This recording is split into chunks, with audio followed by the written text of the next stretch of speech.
Bem, pessoal, boa tarde.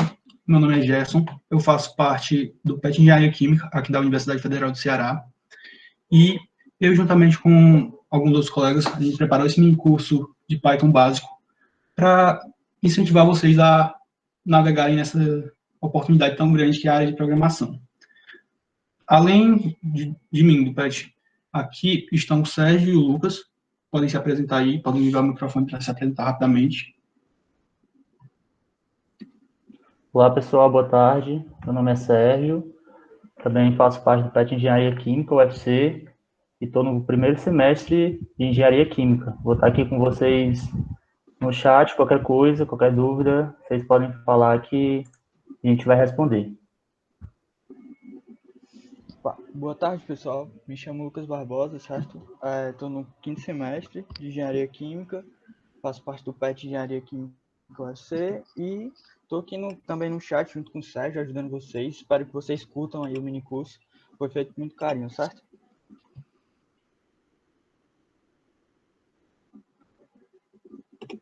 Eu estou no terceiro período do curso de Engenharia Química, e a gente preparou esse mini curso justamente para incentivar vocês a participarem, a estudarem mais um pouco da linguagem de programação, dando orientações iniciais sobre o mini curso.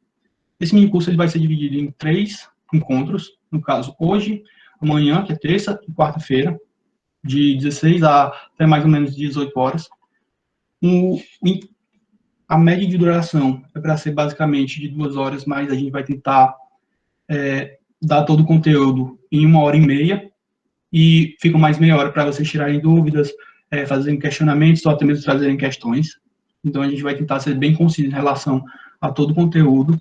O conteúdo é um pouquinho extenso, mas vai dar para a gente tirar alguns pontos importantes daí.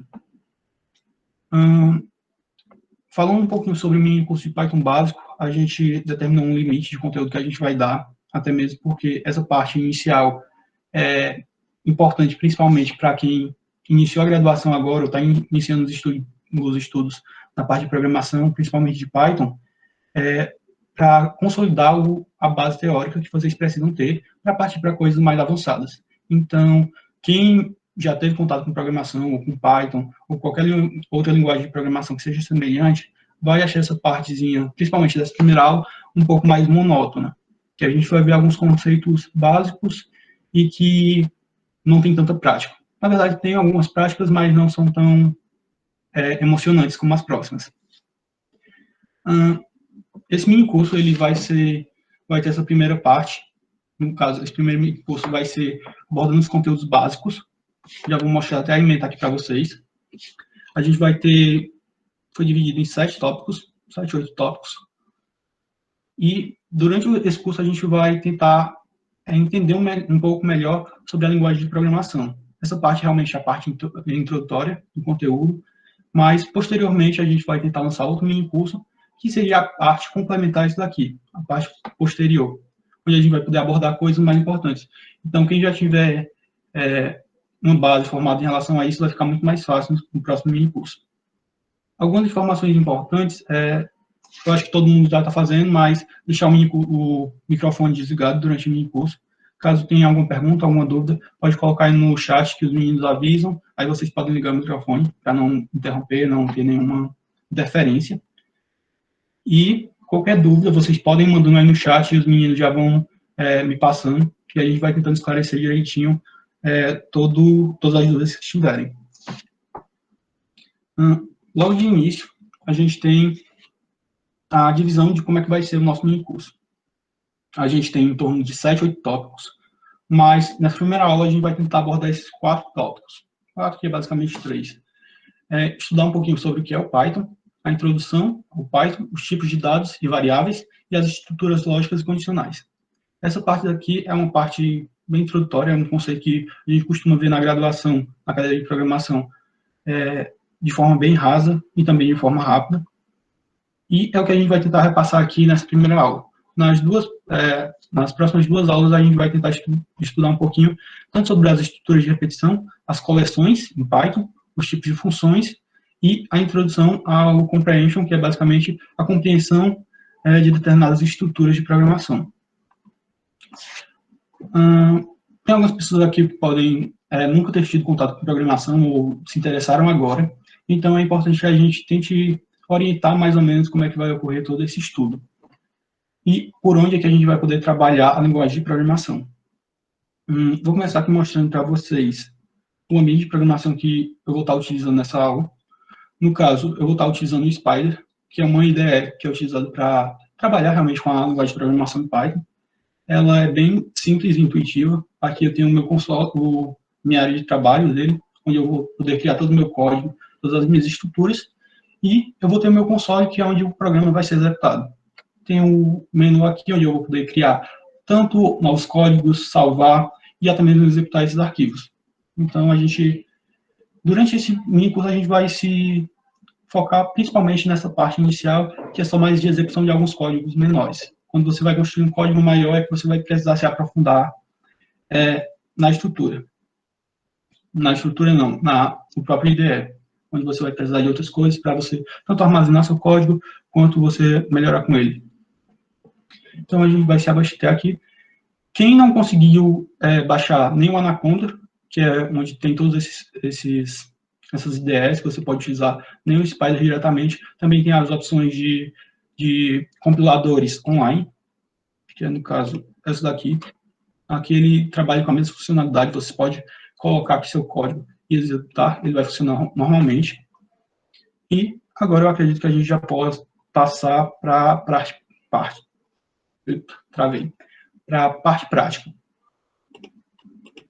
A gente tem a nossa meta, a gente vai começar um pouquinho sobre a parte teórica realmente.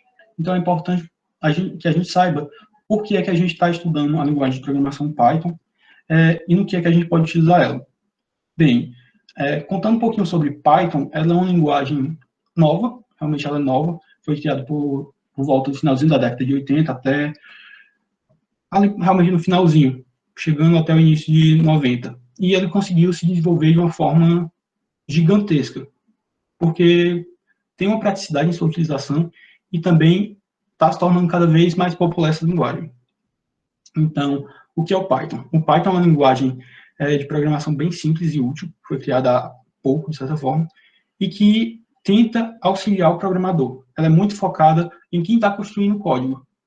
Diferente de outras linguagens de programação, ela consegue tornar os códigos semelhantes, basicamente, à linguagem escrita. Foi até uma das coisas que o criador dessa linguagem tentou propor, que essa linguagem de programação fosse tão legível quanto o próprio inglês, que é a linguagem originária que deu origem a ela. E por que utilizar o Python? O Python, além de ser fácil de utilizar de uma forma bem rápida, que a gente consegue construir os códigos, construir toda a nossa estrutura, a gente também pode ter uma potência maior do que outras linguagens de programação. As linguagens chamadas de alto nível, elas conseguem ter esse desenvolvimento mais rápido, tanto sobre a questão de desenvolvimento de código, quanto aplicações, mas a maioria dessas linguagens, ela perde para as linguagens de baixo nível, como é no caso o Assembly, que é bem de baixo nível mesmo, e as linguagens moderadas, como o C, o C++, o C Sharp, Java também, que eles conseguem ter um desenvolvimento melhor, um desenvolvimento que eu digo em relação à velocidade de processamento, que é uma das coisas muito pesadas, mas o Python ela consegue unir de forma efetiva tanto a rapidez de linguagem de programação, quanto a utilidade dela. O Python ela é criada a partir do C também, tem parte da linguagem de programação Python foram criadas a partir do C, e ele também funciona como com integração de outras linguagens de programação. Você pode conectar essas outras linguagens a ele. Para quem não conhece muito bem, pode estar achando o que ele está falando. Mas, basicamente, linguagem de programação são formas de escrita de código que você vai utilizar para você criar determinadas coisas. Você tem uma linguagem de programação X, ela tem uma determinada função. E função específica, ou pode ter uma abrangência bem maior. A partir disso daqui, a gente pode tentar modelar o que a gente vai começar aprendendo, para não ficar somente, vamos somente escrever códigos aleatórios que vão fazer coisas básicas. A linguagem de programação é bem mais que isso. Então, a gente vai tentar ver a utilidade dela durante essas aulas. O que é o Python? a gente já tem, e por que utilizar. A linguagem de programação, quanto mais concisa ela for e mais fácil o programador trabalhar, melhor vai ser ela. O Python tem se expandido muito enquanto linguagem de programação. Não é à toa que hoje está sempre na lista das 10 linguagens de programações mais usadas. Só perde, está em terceiro lugar, se eu não me engano, só perde mais para o Java e outra linguagem de programação qualquer. Tanto por sua efetividade em relação ao tipo de processamento que você utiliza, quanto a qualidade dos resultados dela. Essa parte inicial também tem algumas coisas na apostila que vocês receberam, tem algumas informações legais, que vão falar um pouco sobre o Python, sobre a construção dele, e por que utilizar. E agora partindo realmente para um pouquinho da introdução ao Python. Logo de início, a gente precisa ter em mente que, assim como a nossa escrita manual, assim como qualquer outra coisa que a gente vai fazer, a gente tem regras que a gente precisa seguir. Assim como a gente tem regra de acentuação em português, regra de escrita ortográfica realmente, a gente tem regras que são aconselháveis que a gente siga para a gente ter um resultado efetivo. Para isso, a gente tem não é nem códigos de conduta, mas sim orientações sobre as determinadas linguagens. Nessas orientações, ele vai tentar descrever mais ou menos assim: tente utilizar algo que realmente funcione e que você não passe uma eternidade para fazer aquilo. Tem uma coisinha chamada o Zen do Python, se eu não me engano, é esse o nome, que foi criado por um dos principais desenvolvedores da linguagem Python, que ele fala uma sequência de passos que você deve seguir, uma sequência de orientações, que é justamente, se você tem um código que ele tem um resultado muito bom, mas você não consegue transmitir o que é que ele quer passar, o que é que ele significa, ele não se torna útil. Você que construiu o código, você pode entender o que é que aquilo faz, mas se outra pessoa não conseguir entender, ou seja, ter uma legibilidade boa, o código não vai servir de nada. Assim como tem outras diversas informações. Se você tem um código mais conciso e um código mais extenso, qual que é o melhor? A concisão na escrita de um código, muitas vezes pode ser bem mais útil do que um código muito extenso. Mas você tem que levar em consideração a preferência do que o código vai estar fornecendo. Cada código tem uma diferença, então você tem que buscar analisar qual a vantagem de determinado código e qual a desvantagem que ele proporciona. Enquanto programador em Python, a gente não está estritamente preocupado com a velocidade do código, a velocidade do processamento que ele vai ter. Mas quanto mais a gente puder otimizar naquela parte, melhor ainda. O Python ele vai formatar o texto, no caso a nossa escrita, de uma forma melhor do que outras, mas ele perde um pouquinho na questão da velocidade. Então, quando a gente constrói um código mais assertivo, um código mais enxuto, ele tem resultados ainda melhores. Passando um pouco dessas normas que vocês vão poder ver melhor na apostila, para não se estender tanto, vocês podem seguir diversas orientações, seguir padrões que vocês desejam, que vocês acreditam que o código se torne mais legível para os outros. Até mesmo vendo em outros códigos já feitos, se você consegue identificar o que é que ele passa, você vai construir códigos semelhantes àquele. Então, fica muito de quando você vai se habituando à linguagem de programação, a forma que você vai construir ela. Logo de início, quando a gente começa a estudar Python e qualquer outra linguagem de programação, uma das primeiras coisas que a gente vai começar a ver é algumas funçõezinhas iniciais, que são muito importantes para o estudo de qualquer coisa, no caso de qualquer linguagem de programação, que são mais ou menos funções de entrada, de saída, funções que auxiliam você no seu processo de aprendizagem. Essas seis funçõezinhas aqui, elas são justamente isso. Dando ênfase principalmente para o dir e para o help, a gente tem as funções que orientam na construção do código. Ou seja, quando você não sabe de nada sobre determinada função, sobre determinada informação, eles vão te passar informações adicionais para você poder trabalhar em cima daquilo. Em especial, o help, ele vai ser aquela funçãozinha, como o próprio nome já diz, que vai te salvar no final das contas. Ou seja, você não tem nenhuma informação sobre determinada variável, sobre determinada função, quando você adicionar ela, você vai adicionar o comando do help, você já vai ter informações selecionadas sobre aquilo, que é como você vai poder desenvolver seus códigos. Tanto o dir quanto o help, que são as funções iniciais que a gente vê, elas são muito úteis quando a gente quer ter um resultado rápido, ou seja, quando a gente quer obter uma informação rapidamente e que a gente não sabe nada do código. O dir, por sua vez, ele já foca mais na parte de te mostrar quais são as propriedades daquela determinada função, daquela determinada variável. Então, a gente vai poder ver melhor a utilização delas. Vamos partir aqui para o nosso código. Se eu colocar aqui só dir.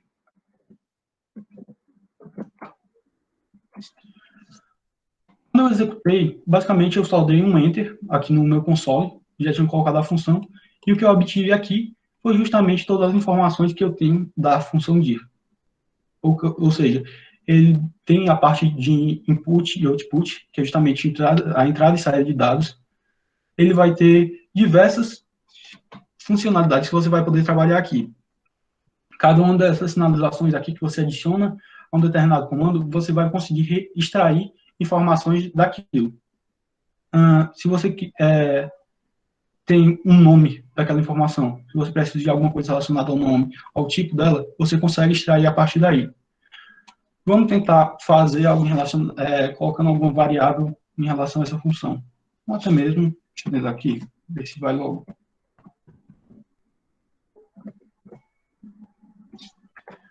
Eu coloquei simplesmente uma função dentro da outra. Basicamente, eu tenho o meu comando help, que é aquela função de ajuda. E eu queria saber quais são as propriedades daquilo, quais são as propriedades daquela função. Quando eu coloco aqui no dir, ele já me indica todas as informações que ela vai possuir. Ou seja, todas as propriedades que ela tem e que ela pode nos auxiliar. A partir disso, eu posso simplesmente substituir nela cada uma das substituições que tá, desses itens que está entre aspas, e eu vou obter um resultado diferente. Deixa eu ver aqui se... Eu copiando essa partezinha aqui para ver se ele já liberar algum resultado. E sempre que você vai adicionando aqui outras informações, ele libera mais informações. Ele tenta ir repassando tudo que aquele determinado comando, aquela determinada função tem. Já minha função help, aqui vocês podem explorar melhor, até mesmo quando vocês estiverem mais para frente, utilizando códigos que vocês realmente não saibam do que se trata de determinada função. Quando a gente passa para a função help, vamos dizer que eu vou colocar aqui um número para ver se ele informa alguma coisa. Olha, tudo isso aqui que ele libera sobre um determinado valor, um determinado número inteiro. Ou seja, ele vai dar toda a estrutura dela. Não é nem a estrutura, mas sim a documentação sobre aquele determinado item que foi anexado. Ou seja, ele vai dar uma classe, aqui de cara, como eu tenho um número, ele já vai dizer que é um número inteiro, já vai dar outras informações, até coisinhas mais à frente a gente vai ver sobre inteiro, outros tipos de variáveis que a gente pode utilizar, de tipos de variáveis, a gente vai poder encontrar aqui. Ou seja, sempre que você tiver algum problema em relação a o que significa aquela função, o que é que ela tem a ver, o que é que ela tem a oferecer, então simplesmente você pode dar um help e descobrir certinho o que é que aquela função transmite. Acabei esquecendo de dar uma informaçãozinha no início do mini curso. Quando tiver mais ou menos em umas 5h30, os meninos vão liberar um formulário aí, que é só o formulário de presença. Para quem estiver participando da aula, só marcar lá a presença e no final do mini curso a gente poder emitir os certificados. Passando dessa partezinha aqui, acho que o dig e o help, elas são bem intuitivos em relação ao que elas têm a oferecer. Basicamente, o dig, ela vai mostrar as propriedades de determinada função ou determinado elemento que você está expondo, enquanto o help, ele vai te ajudar em relação a sobre o que aquela função, aquele elemento tem a oferecer. Voltando aqui para o nosso slide, a gente ainda tem outras funçõezinhas de entrada, saída, que a gente pode utilizar. No caso, a gente tem essas funções iniciais, que são de e o help, e a gente também tem outras funções que a gente começa a ver logo no início do curso de programação, de qualquer cadeira que envolva programação básica, que são justamente a parte do input e do output. O input e output são basicamente a entrada e saída de dados que a gente vai ter ali. O input, a própria função já diz a entrada dos dados, enquanto o print, ele vai servir como nosso output. Voltando novamente aqui para o nosso console.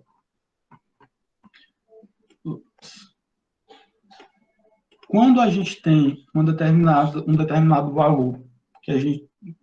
Vamos fingir que vocês já conhecem, ou então já conhecem realmente, o que é uma variável, e a gente vai trabalhar com uma variável aqui, uma variável qualquer.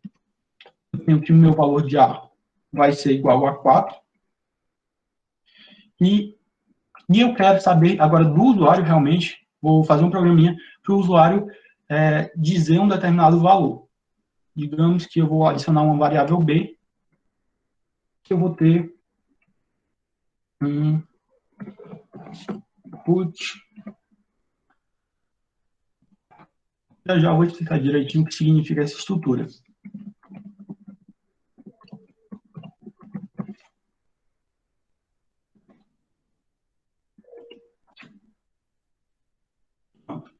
Eu tenho aqui a minha funçãozinha dizendo que A é igual a 4, e eu tenho uma funçãozinha aqui dizendo que B é igual a input, parêntese, aspas, digite um número. Essa daqui é a estruturazinha para você receber informações do usuário. A função input ela vai receber dados digitados pelo teclado, e a partir dele você vai poder fazer operações, ou a depender do tipo de variável que você vai estar recebendo. Então, meu input aqui nada mais é do que ele está pedindo que o usuário digite um número qualquer. Então, quando eu der início aqui, quando eu executar essa linha de código, ele simplesmente vai imprimir a mensagem na tela, já somente a partezinha que está entre aspas, vai pedir um número qualquer. Isso daqui, eu vou ter, já que digitar um número qualquer, eu vou digitar o número 5. Finalizou minha linha de comando. Agora, se eu quiser entender o que é cada um desses dados, eu posso executar cada uma das variáveis separadamente. Eu sei que a minha variável ali, A, atribuída ao valor 4. Novamente, ele retorna o valor tipo 4, o valor 4. E a minha variável B, ele vai retornar esse valorzinho 5. No caso, ele está diferente aqui, mas já a gente vai ver essa diferença entre esses valorzinhos com aspas e os valores normais. Basicamente, nossa função input, que é a nossa função de entrada, vai resumir a isso, a entrada de dados digitados pelo teclado, enquanto que a nossa função que serve de output, ou seja, de saída de elementos, ela vai justamente imprimir na tela uma informação para o usuário. Ou seja, digamos aqui que eu já tenho que a minha informação que o A é igual a 4, e eu também tenho a informação que B é igual input, digite um número.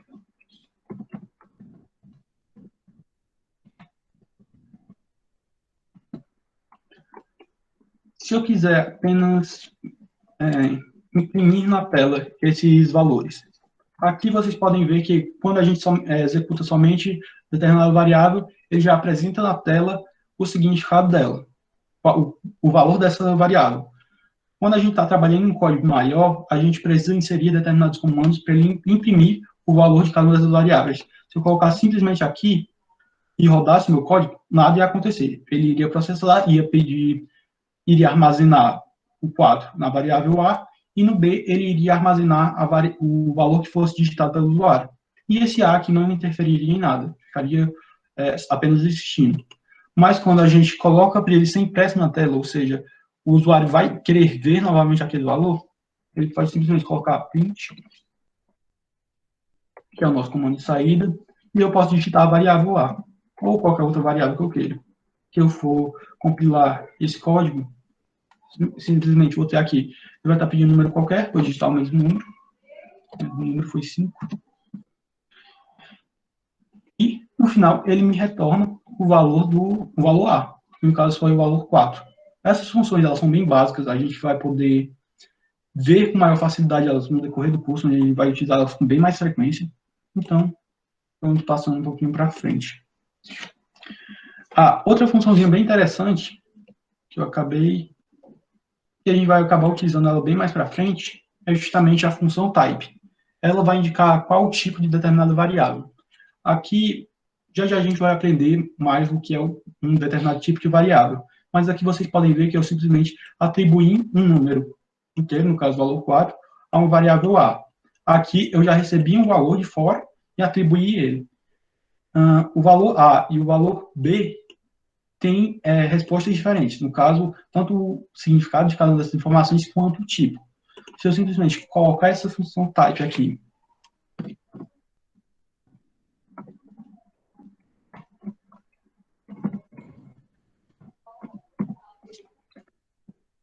e inserir a minha variável, digamos, minha variável A, ele vai dar um retorno. Ele vai estar dizendo que o tipo da variável A é de inteiro. Enquanto, se eu simplesmente colocar para me reproduzir o tipo da variável B, ele já vai dar outro valor diferente. Que isso aqui representa string, mas a gente vai aqui mais para frente qual o significado disso, o que é que é imposto por cada um desses tipos de variáveis. Dando continuidade aqui, a gente vai ter quais são os tipos de variáveis. Essa parte, essas últimas funções que foram apresentadas, elas vão ser muito úteis aqui, e durante todo o curso a gente vai poder ver de uma forma melhor como é que funciona todas as nossas linhas de código, todas as informações que são passadas. Então, ele apresenta os 4 principais tipos de variáveis que a gente vai trabalhar aqui. A gente tem uma variável, uma pequena definição de variável, vai ser um espaço na memória do nosso computador, do nosso sistema, que vai poder armazenar informações.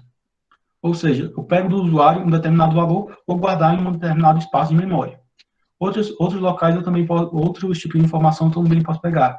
Variando do tamanho, da quantidade de informações, eu vou poder registrar em variáveis específicas, tipos de variáveis específicas. É claro que tem mais tipos de variáveis do que só essas 4 aqui, que é de inteiro, string, booleano e float. Mas logo nessa parte inicial, nessa primeira aula, a gente vai trabalhar com esses 4 tipos. Então, vamos entender melhor o que é cada uma delas. Aqui a gente já começou a ver, mais ou menos, o tipo dessa variável aqui. A gente já colocou essa função type, que ela é muito útil quando a gente quer entender um pouquinho melhor sobre o tipo de dado que a gente está trabalhando. Então, type, o tipo dessa variável aqui é inteiro, enquanto dessa aqui é string. Quando a gente vai começar a trabalhar com números inteiros, ou seja, qualquer valor que ser igual a 356 é um número inteiro. Então, todo valor que for desse tipo, ele vai me retornar um valor inteiro. Se eu colocar aqui o tipo dessa variável, ele sempre vai me retornar que é um valor do tipo inteiro. Mas, aqui são todos valores redondinhos, assim, valores sem nenhuma casa decimal, sem nenhuma vírgula. Mas quando a gente passa para números diferentes, digamos aqui que D vai ser igual a 4,35. Mas se eu quiser saber o tipo dessa variável, fazer o mesmo processo que eu fiz com as outras, e eu vou obter resultados diferentes aqui. A diferença entre os tipos de variáveis que a gente vai ter é justamente a forma como a gente apresenta ele para o computador. Aqui a gente consegue ver a semelhança. As variáveis que dão do tipo inteiro são justamente esses valores que são redondinhos, ou seja, não possuem casas decimais.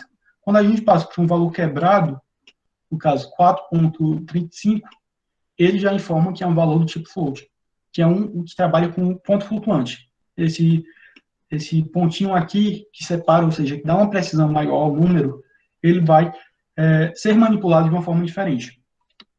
Assim como em outras linguagens de programação, a gente utiliza várias casas decimais para armazenar um número, ele vai possibilitar armazenar mais informações também.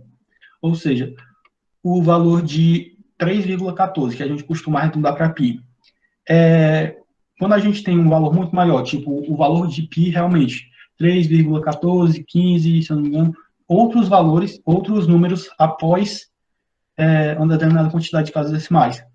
O float ele vai poder armazenar esse tipo de informação, enquanto que meu input, meu int, no caso, não vai poder armazenar essa quantidade, uma informação tão precisa. Mas é claro que pode armazenar números imensos, que a gente não consegue nem imaginar o tamanho deles. A gente, pensando logo de cara, a única diferença que a gente vai ter aqui entre o float e o int, ou seja, um inteiro e um ponto flutuante, é justamente essa parte da precisão do número.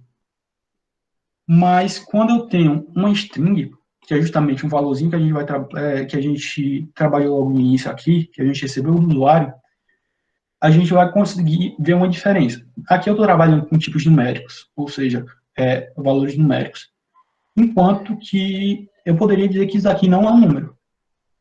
Isso daqui é uma string. Uma string nada mais é do que um conjunto de caracteres. Pode ser número, pode ser letra, pode ser sinal. É uma string. Contanto que esteja na formatação adequada, é claro. Mas quando eu trabalho com uma string, ou seja, eu recebo dados no formato de string, ela vai ter tratamentos específicos que eu vou precisar fazer com ela. No caso, a gente conseguiu essa string aqui a partir dessa função input. A gente executou ela e o que a gente obteve foi justamente o input do tipo de string. Essa função input, que é uma das coisas que é muito importante falar sobre ela, que a gente deve sempre se atentar quando está construindo código, é que ela só recebe valores no formato de string. Ou seja, eu posso ter um número qualquer, eu posso digitar um número no meu comando quando eu executar. Mas, quando ela for receber, quando ela for traduzir, ela vai passar para o tipo de string. Ou seja, é como se fosse elemento de texto. Ela vai trabalhar somente com tipos de elemento de texto. Ou seja, por isso que ela sempre coloca essas aspasinhas para representar. Outro tipo legal que a gente vai ter para trabalhar são tipos de booleano. Ou seja, são valores que têm duas opções apenas. Ou é verdadeiro ou falso, ou então ou é 0 ou é 1. Ele sempre trabalha dessa forma. Aqui no Python, ele trabalha com um booleano com verdadeiro ou falso. Ou seja, se uma determinada informação for verdadeira, ele vai indicar que é verdadeiro, se for falso, vai indicar que é falso. A gente vai ver mais para frente, alguns comandos são operadores lógicos e outros tipos de operadores que a gente consegue fazer a comparação entre valores. E isso dali vai gerar, geralmente vai retornar valores booleanos. São justamente operações que confirmam se aquela afirmação é verdadeira ou falsa. Então, quando eu tenho aqui dizendo que 3, só um parêntese aqui. Quando eu vou utilizar sinais de comparação, ou seja, na maioria das vezes eu consigo utilizar sinais parecidos com o da matemática, ou seja, aquela mesma representação. Então, algumas coisas vocês vão poder achar bem semelhante. Ou seja, se eu comparo um 3, estou dizendo aqui que 3 é maior que 4. A gente sabe que isso aqui é falso. Então, uma operação aqui que ele vai retornar é justamente uma informação dizendo que é falsa aquela informação. Mas se eu colocar aqui que 3 é menor que 4, ou seja, uma relação verdadeira, ele já vai retornar outro valor. Isso aqui vai ser muito utilizado quando a gente passar para o assunto seguinte, que é justamente estruturas condicionais e estruturas de repetição. E, geralmente a gente vai utilizar comparações para saber informações daquilo. Sabendo que a gente já consegue pelo menos visualizar o básico de cada uma dessas variáveis, a gente pode tentar partir para o próximo conteúdo, que já seria a parte de estrutura condicional. Mas, antes, vamos tentar ver o que a gente pode fazer com esses tipos de variáveis. A gente sabe que a gente está trabalhando com tipos numéricos, mas, no caso do inteiro e do float, mas será que a gente consegue fazer operações de soma, subtração, multiplicação com eles? Ou o que acontece naquele processo? Só para a gente fazer alguns testes para a gente ver que resultado é que vai sair dali. Se eu pegar 4.35 mais 3, o que ele vai me retornar? 7.35. Aqui, o Python ele também, um parênteses novamente, o Python ele funciona como um calculador. Se você quer fazer qualquer tipo de operação matemática aqui, você consegue. As operações simples, principalmente, são bem mais rápidas de você fazer, mas você quer aplicar, sei lá, você quer fazer uma integral, você vai conseguir fazer no Python, mas você vai precisar de outras funções, porque se tornam coisas mais complexas. Ou seja, só mostrando um pouco da diversidade de aplicações que pode ter. Você sabe que se você juntar duas variáveis diferentes, ele vai ter que produzir alguma coisa, ou então vai dar um erro de operação. Nesse caso aqui, quando a gente faz qualquer operação de um inteiro com um valor de ponto flutuante, provavelmente vai dar um valor com ponto flutuante. Por mais que aquele valor ali ficasse perfeitamente. Digamos que eu tenho 0,25, eu vou fazer a multiplicação dele por 4, ou seja, era para dar um inteiro. O que acontece? Por ter esse valor de ponto flutuante aqui, ou seja, 0,25, ele vai manter o ponto flutuante, por mais que o valor fosse dar um valor inteiro.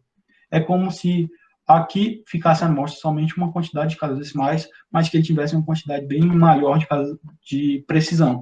Ou seja, digamos que aqui ele ficasse infinitamente indo assim. Ou seja, lá no final ia ter alguma coisa que não daria um número fechadinho.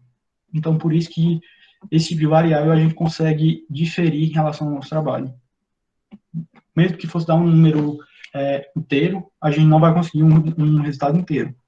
Porém, uma das coisas que a gente pode fazer ao trabalhar com isso é justamente transformar um número em outro. Tentar fazer alguma aproximação, tentar mudar o tipo daquela estrutura.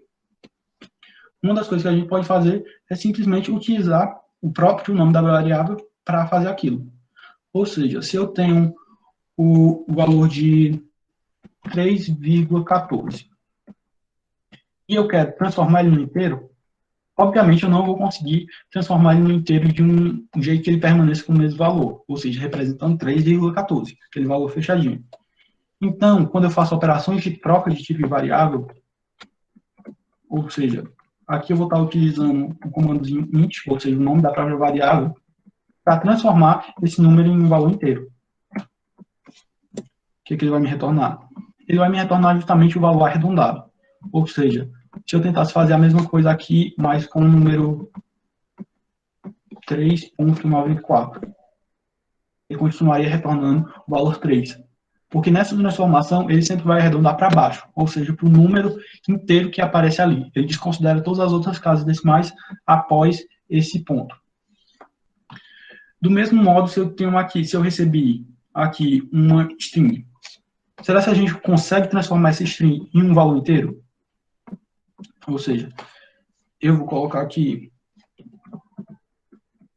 inteiro, transformação de inteiro, e eu vou colocar a minha string.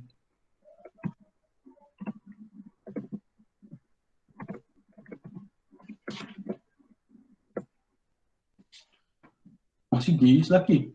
Ou seja, agora eu tenho um número inteiro a partir da string que eu tinha. Eu consigo fazer essa troca de tipo de variável facilmente com essas operações mais simples, apenas utilizando elas. Agora, deixa eu ver se eu quisesse transformar um valor inteiro em um valor com ponto flutuante, o que aconteceria?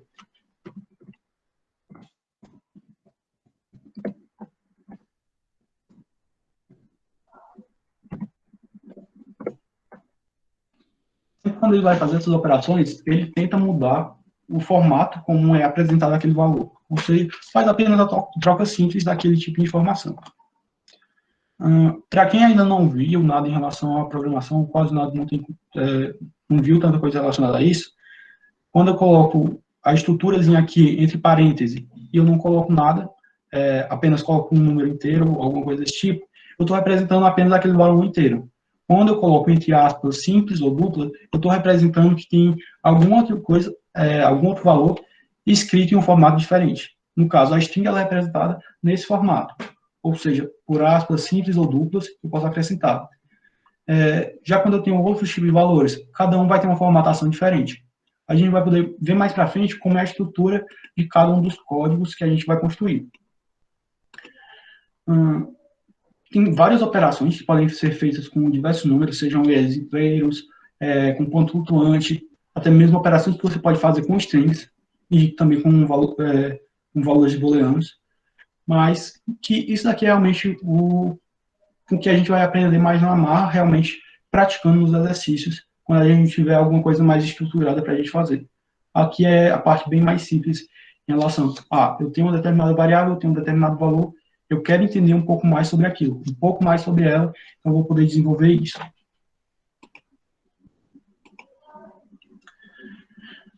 Vimos um pouquinho sobre o que é cada variável, a gente vai poder realmente entender, compreender elas quando a gente estiver trabalhando nas partes mais da frente, realmente com linhas de código que fazem mais sentido.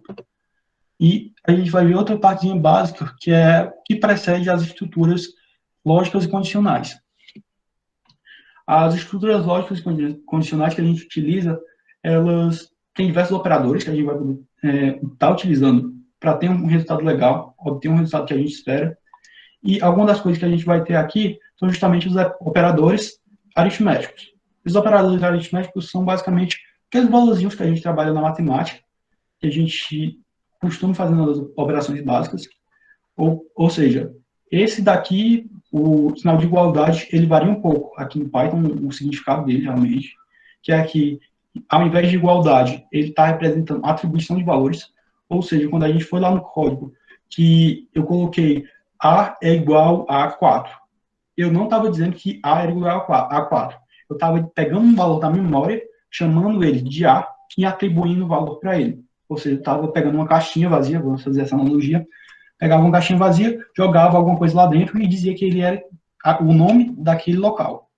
Apenas isso. Quando a gente passa para os outros operadores, a gente consegue ver a semelhança com a matemática, e é coisa bem simples. Sinal de adição, como o próprio sentido já passa, a soma de conteúdos, ou seja, vai pegar dois elementos ou mais e somar. É importante salientar que quando a gente trabalha com outros tipos de valores que não são inteiros ou com ponto flutuante, tipo as strings, ele não vai ter a função de juntar aqueles valores, juntar, que eu digo, fazer uma operação de soma, mas sim concatenar eles, juntar, aproximar as duas espécies, dois valores. A gente vai poder ver melhor quando a gente passar para os exemplos. Sinal de negativo, ele vai ter o sentido justamente de subtração, aqui a gente utiliza no mesmo sentido da matemática, multiplicação da mesma forma, e esse sinalzinho aqui, essa barra, ela vai indicar o sinal de divisão. Nessa divisão aqui, ele mostra o valor, geralmente vai ser do tipo float, que ele vai representar. Em caso, quando eu tenho uma divisão de inteiro por inteiro, que vai dar um número inteiro formalzinho, numa determinada forma adequada, a gente vai ter um resultado sem ter transformação por tipo de float. Mas quando a gente tem algum valor quebrado, ele já passa para esse outro tipo de variável. Agora, outros três operadores que a gente não é utilizado na matemática, mas que a gente transforma aqui para o Python, é justamente esse percentagem, sinalzinho de percentagem, aqui ficou trocado, mas o sinal de porcentagem, ele vai indicar o resto da divisão. O resto da divisão nada mais é do que o que sobrou após eu ter feito determinada operação de divisão. E essas duas barras vão indicar o quociente, ou seja, a parte inteira do número da divisão. E, por fim, esse sinalzinho de duas multiplicações vai representar a exponenciação. Ou seja, eu vou pegar um número e elevar a outro e fazer as operações normais. Já a gente vai poder trabalhar com isso, tanto nas operações de estruturas condicionais, quanto estruturas de repetição. Aqui a gente tem a estrutura dos operadores relacionais. Esse daqui é quando a gente vai trabalhar realmente com comparações entre dois ou mais valores. Aqui a gente tem a representação do sinal de igualdade, que é realmente o que a gente vê na matemática. Aqui ele é representado por dois iguais. O sinal de maior que igual e menor que igual, também diferente. Esse de diferente é uma das coisas que a gente não costuma ver na matemática dessa forma, mas ele consegue ser representado assim no Python. E, por último, da parte dos operadores, a gente vai ver os operadores lógicos, que são justamente operadores de negação, de opção e de exclusividade. No caso, o que apresenta não, ele vai fazer uma negação a determinado valor, a determinada informação. O de possibilidades, que é no caso o ou, ele vai dar possibilidade entre valores, e vai poder ver mais para frente também. E o valor de exclusividade, ou seja, ele vai querer determinada informação de todo modo para que aquilo faça sentido. E quando a gente vem para essa parte das estruturas condicionais, é onde a gente vai utilizar todas essas coisas que a gente viu anteriormente. A gente pegou toda essa parte mais teórica para chegar nessa parte e poder trabalhar de uma forma legal. Trabalhando um pouquinho sobre o que é as estruturas lógicas, lógicas e condicionais, elas vão trabalhar justamente com a possibilidade da gente adicionar condições em determinados códigos de programação. Quando a gente tem a parte de estruturas condicionais, tem esse fluxogramazinho aqui que ele mostra basicamente como que é processada a informação, ou seja, eu estou dando entrada de uma informação, ela passa por uma determinada condição e ela tem dois caminhos possíveis. Ou ela é verdadeira, ou ela não é verdadeira, para determinada condição. Então, ela vai tomar um determinado caminho a partir daquela informação que foi passada. Ou seja, quando isso é verdadeira, vai para um determinado bloco de comando. Determinada condição foi falsa, então ela passa para outra condição. Se não for atendida pela entrada, pelos dados, então ela vai para o outro bloco de comando. E assim sucessivamente. Tem várias estruturas que a gente vai poder estudar melhor. As três principais estruturas que a gente vai ver aqui é justamente o if, o elif e o else. O if, basicamente, ele vai ser estruturado na forma de um comando como se fosse objetificando uma determinada informação. Ou seja, vai tentar repassar um comando de se aquela não, como a própria tradução já passa dele, se determinada informação for verdadeira, então ocorre determinada coisa. Se não for, ele passa para outra possibilidade de execução. E essas outras duas estruturas são estruturas complementares a ele. A gente passa logo aqui para o else, que ele vai representar uma estrutura de fechamento. Ele vai representar a complementariedade do if. Quando eu trabalho com estrutura simples, digamos aqui que eu estou desconsiderando esse elif.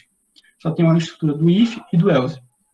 Eu vou ter que, se a primeira condição for aceita, ele vai executar esse primeiro bloco de comando, ou seja, função 1, comando 1, comando 2. Se ele for falso, ele vai passar para o else. O else não tem condição justamente porque ele é a condição complementar. Ou seja, tem 50% de chance de ser uma coisa, se não tiver aquela informação, então ela vai passar para o outro bloco de comando, que é, no caso, esse terceiro aqui que a gente estaria utilizando.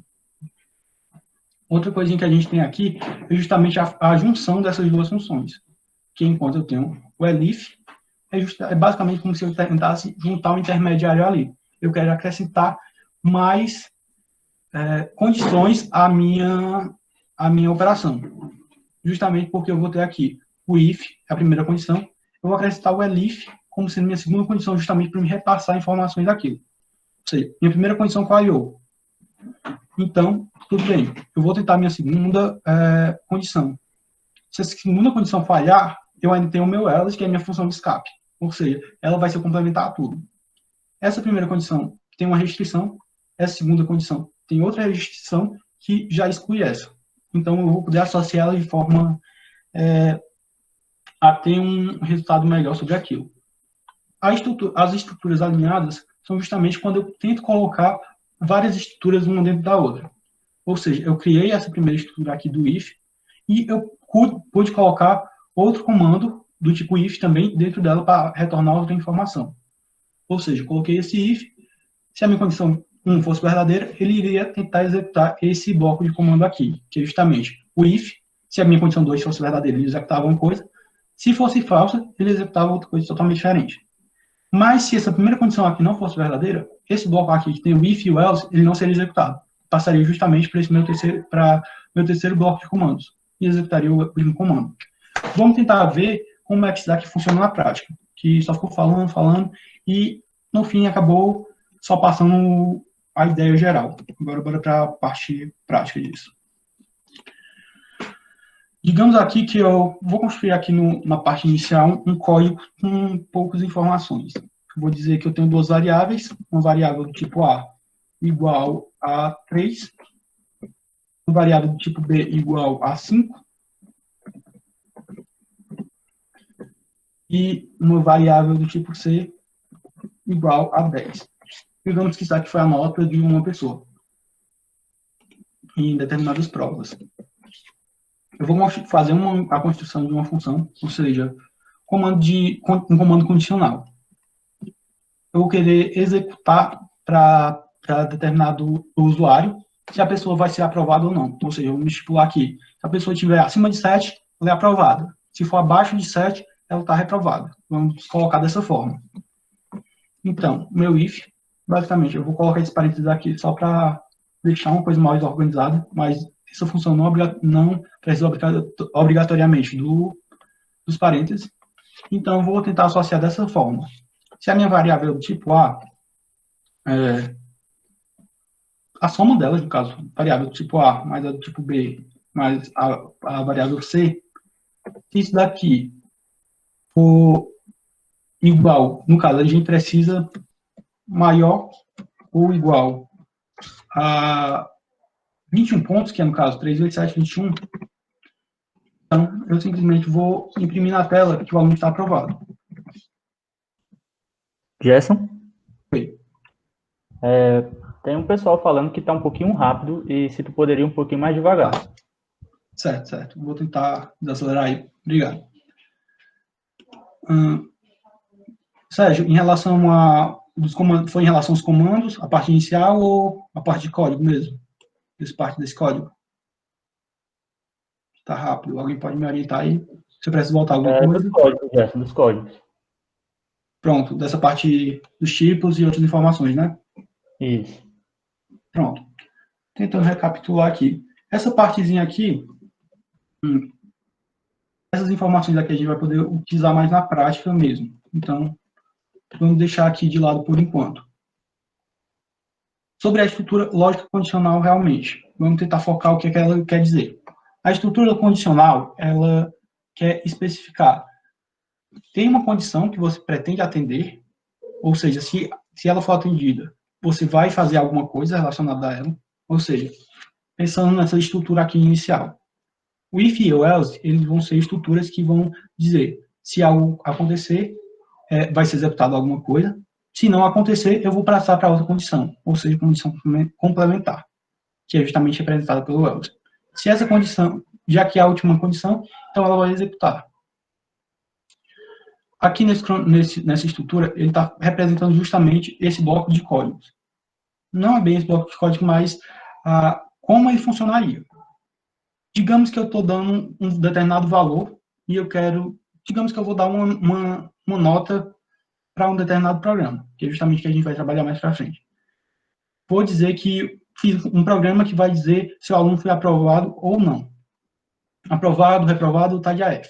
Vamos fazer dessa forma para ficar mais fácil da gente entender.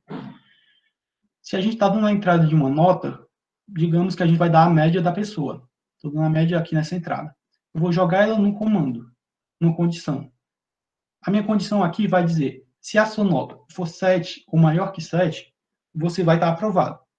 Ou seja, é verdadeira, ela sai do meu bloco de comandos e tem um resultado ok. Se a pessoa tem uma nota menor que 7, então eu vou passar para as outras possibilidades. Ou seja, não é maior que 7. Então, o que ela pode ser? Apenas menor que 7. Essa condição aqui, ela já vai especificar. Vamos ver se a pessoa está de AF. AF, geralmente, a gente utiliza a nota 4, que é a nota necessária para a pessoa poder ir para AF. Se essa condição aqui, se a média for maior ou igual a 4, então a pessoa está de AF. Vamos tentar levar em consideração isso. Ou seja, nota maior ou igual a 4, AF, nota menor ou igual a 4, eu vou sair do bloco de comandos, ou seja, a pessoa está reprovada. Aqui, se eu colocasse uma nota 8,5, logicamente eu teria aqui a entrada, eu passaria por essa condição aqui. A nota é 8,5. Aqui nessa condição está estipulado 7. Se é 7, então eu vou jogar ela para esse bloco de comandos 1, ou seja, eu vou falar para o usuário que ele foi aprovado. Ou seja, está com uma nota maior que 7, foi aprovado. Ok, essa é a primeira parte. Agora, se eu tentar pegar outra nota, digamos que eu peguei uma nota 6,3. Então, vamos ver o que é que vai resultar aqui. Eu vou dar a entrada, 6,3 é maior que 7? 6,3 não é maior que 7. Então, eu digo que não, então eu passo para a segunda condição. Essa segunda condição aqui, como a gente já viu, é se a nota é maior ou igual a 4. 6,3 é maior que 4. Então, ou seja, está ali no intervalo de maior ou igual a 4. Então, sim, a pessoa está de AF.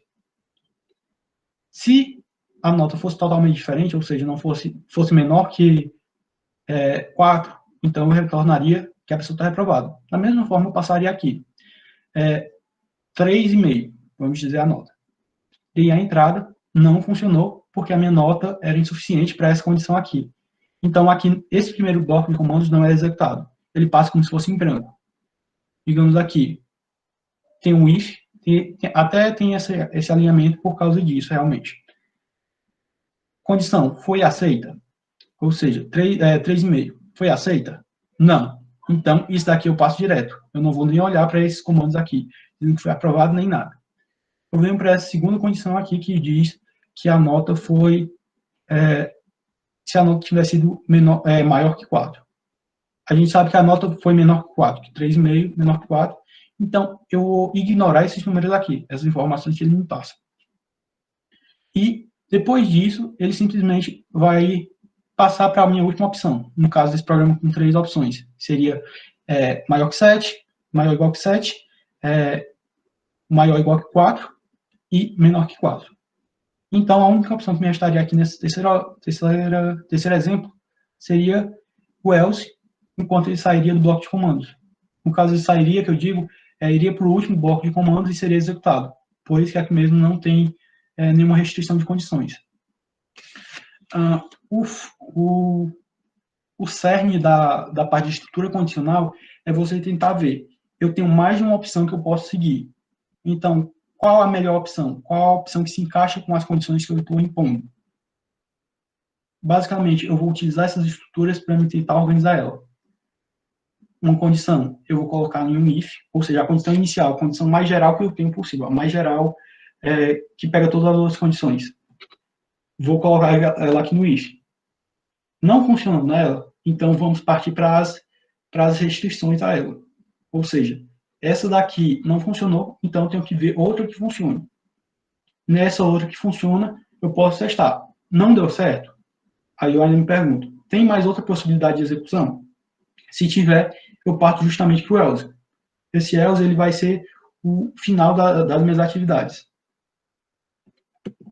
Deixa eu tentar representar esse código de uma forma mais... de uma forma de um código mesmo aqui, para ver se vocês compreendem melhor. Voltando àquela mesma ideia que a gente estava tendo. Se eu tenho um comando que me dá 3 notas de um aluno, faz a média, e depois disso ele foi aprovado ou não. Pela lógica, a gente precisa que a soma das 3 notas seja maior do que 21. Então, utilizando 3 notas, então isso daqui vai ter que ser maior do que 21 para ele passar como aprovado. Ou seja, eu vou imprimir na tela do usuário que o aluno foi aprovado se e somente se a média dele for, no caso, a soma das notas for maior que 25. Então, se eu passo por uma condição, para aquela condição que a nota tem que ser maior ou igual a 4, então, vamos tentar ver aqui o que a gente pode fazer. Tem aquela estruturazinha do elif, onde ele vai dar a condição de que se as notas A, B e C, a soma das notas A, B e C, for maior que 4, 3 vezes 4, a gente vai ter 12. Então, se ela for maior ou igual que 12, a gente vai imprimir outro resultado na tela.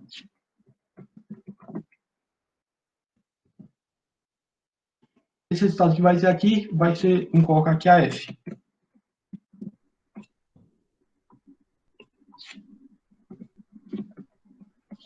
E a última opção que a gente vai ter é justamente o else.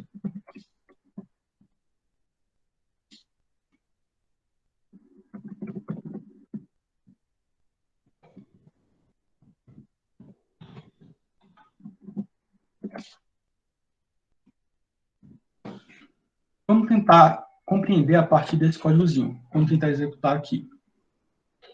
Pronto, ele já me deu um resultado aqui. Agora, passando para aquilo que a gente viu lá no código. Eu tenho a soma das 3 notas, tenho o valor aqui da soma dá 18. Então, a gente vai tentar passar para o primeiro código. Vamos tentar ver como é que vai ser todo o processamento. 18, ele vai ser menor que 21. Então, quando eu passar para cá, ele vai dizer que o aluno, ele teoricamente diria que o aluno foi aprovado, se a nota fosse maior que 21, a soma das notas fosse maior que 21. Porém, essa nota é menor. Então, é como se isso daqui deixasse de existir. Ou seja, o meu computador ele não vai se importar com aquilo, com esse bloco de comandos que estava aqui após essa condição. Depois disso, ele vai tentar passar para a próxima condição. Diz, esse aqui não deu certo, vou tentar buscar outra condição. Essa outra condição seria justamente o elif, que é uma condição adicional que eu estou colocando aqui. Ele disse se a minha soma das notas for maior ou igual que 12, então a pessoa vai dar de AF. Isso daqui vai ser a representação, basicamente. No caso, eu tenho a somatória das notas a 18. Esse valor aqui, ele vai cair na parte de AF. Tá? É menor que 21 e é maior ou igual que 12. Então, ele já aqui na tela, quando eu faço a execução do meu código, ele já passa essa informação.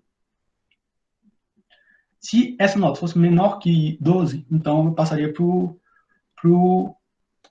meu else e colocaria a opção de reprovado. O que eu estou querendo passar para vocês aqui é justamente a parte inicial. A estrutura condicional, ela vai se assentar basicamente a isso. Eu vou ter blocos de código de comando, no caso, esse daqui um bloco, esse daqui outro bloco, e esse último aqui outro bloco também. Porém, esses blocos de comando só vão ser executados se o comando está adereçado a eles for condizente com o dado que foi passado. Ou seja, o que é que eu quero dizer com isso? Minha primeira condição, vamos interpretar isso aqui apenas como condição, nem se preocupando com a estrutura, como é que está aqui. Mas eu estou dizendo apenas que isso daqui, um determinado valor vai ser colocado maior que 21. Para ele passar para esse bloco de comando aqui, ele vai ter que ser maior que 21. Ou seja, vai ter que atender essa informação aqui. Sinalzinho maior ou igual a um determinado valor, no caso 21. Não atendeu? Então simplesmente esqueça isso daqui. Ele não vai se preocupar, ele não vai chegar nem a passar por esse print. Ele simplesmente ignora. Aí ele vem para a minha segunda condição. Nessa segunda condição, ele vai tentar ver em relação às outras opções. Essa opção aqui, no caso ele está dando essa relação, que a soma das notas vai ser maior ou igual que 12. Então, o valor é condizente. Se é condizente, ele vai e executa esse bloco de comandos. Se ele executar um bloco de comandos, ele simplesmente vai sair dessa estrutura. Mesma coisa eu posso fazer aqui. Se eu colocar aqui 210, eu vou dar a nota 23. Então, se eu executar novamente esse código, o que a gente vai ter? A gente já tem aqui resultado aprovado. Vai estar aprovado justamente porque ele entrou nesse bloco de comandos e tem uma nota maior que 21, maior ou igual que 21, então eu tenho isso. Tem um valorzinho, a impressão do valor aprovado. Uma das coisas que a gente vai poder diferenciar em relação à estrutura é que, como é que eu posso até falar para vocês de uma forma mais simples? Utilizar estruturas mais simples, como essa daqui do if, do else, elas às vezes podem gerar problemas. Digamos aqui que para me ter esse mesmo valor, utilizando apenas essas duas estruturas, eu teria um trabalho maior. Deixa eu pegar aqui. Se a minha nota for... Vamos tentar reproduzir aqui o código. Já teve algum outro comentário falando se estava rápido, se estava dando para entender ou não? Não, por enquanto está tranquilo já. Beleza. Essa estrutura, basicamente, ela vai dar uma decisão do que é que vai ser feito. A gente só se prender a isso. Então, se a gente fosse tentar construir em relação a apenas o comando if e else. Espera aí. Para ficar até mais simples da gente entender isso daqui. Vamos testar apenas com a estrutura do if. Eu poderia executar isso daqui. Se a minha nota for maior que 21, ele vai simplesmente colocar aprovado. Então, eu tenho o comando o item A, no caso, a variável A, valor 3, B, 10, C, 10. Total de 23. Então, o valor que ele vai me fornecer aqui é maior que 21. Então, ele vai fornecer o valor de aprovado. Deixa eu ver, dá para aumentar isso daqui.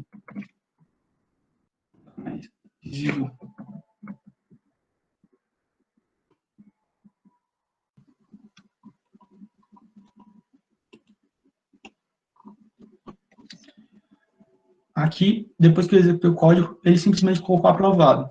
Mas se por acaso eu voltasse para aquele resultado inicial, no caso, colocasse aqui 5, daria um valor total, a soma das notas seria 18. Se eu colocasse aqui, quando eu faço a execução, ele não me retorna nada, justamente porque não entrou aqui, não entrou nesse comando. Ou seja, ele coloca aqui apenas, se a determinada soma for maior ou igual que 21, eu vou imprimir alguma coisa. Se não, ele não faz nada. Ele simplesmente sai do código e percorre normal o resto do código que a gente vai construindo.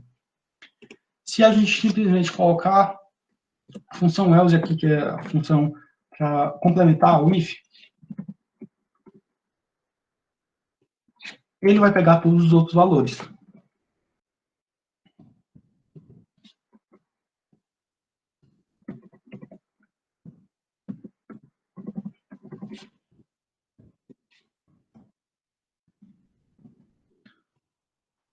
Se a gente executar aqui, o que é que vai dar? Na primeira vez que a gente executou, não apareceu nada, justamente porque ele não iria passar nenhuma outra informação após essa partezinha do if. Teve a execução do if, depois de 2 pontos, não ocorreria nada porque não tinha informação suficiente para poder adentrar nesse bloco de comando. Quando eu passo para o else vai pegar todas as outras informações. Qualquer número que for adicionado e que seja menor que 21, ele vai receber. Ou seja, aqui era 18, ele recebe normalmente. Se eu colocasse que isso daqui ia ser menos 10, ou seja, a pessoa está devendo ponto, menos 5 e menos 3. Ele continuaria recebendo.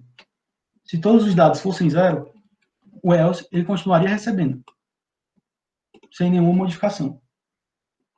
Ele não interpretaria nada de acordo com aquilo. Mas se eu quiser saber, quiser adicionar outra informação, vamos considerar essas o if e o else como estruturas básicas. Se eu quero saber outra informação, ou seja, quero saber, digamos que a pessoa ficou de AF, apenas com essa estrutura aqui eu também posso montar, dizendo se ela ficou de AF. Ou seja, eu posso fazer o alinhamento de estruturas, que é como a gente viu aqui no slide. Vou colocar uma estrutura dentro da outra para me obter uma informação.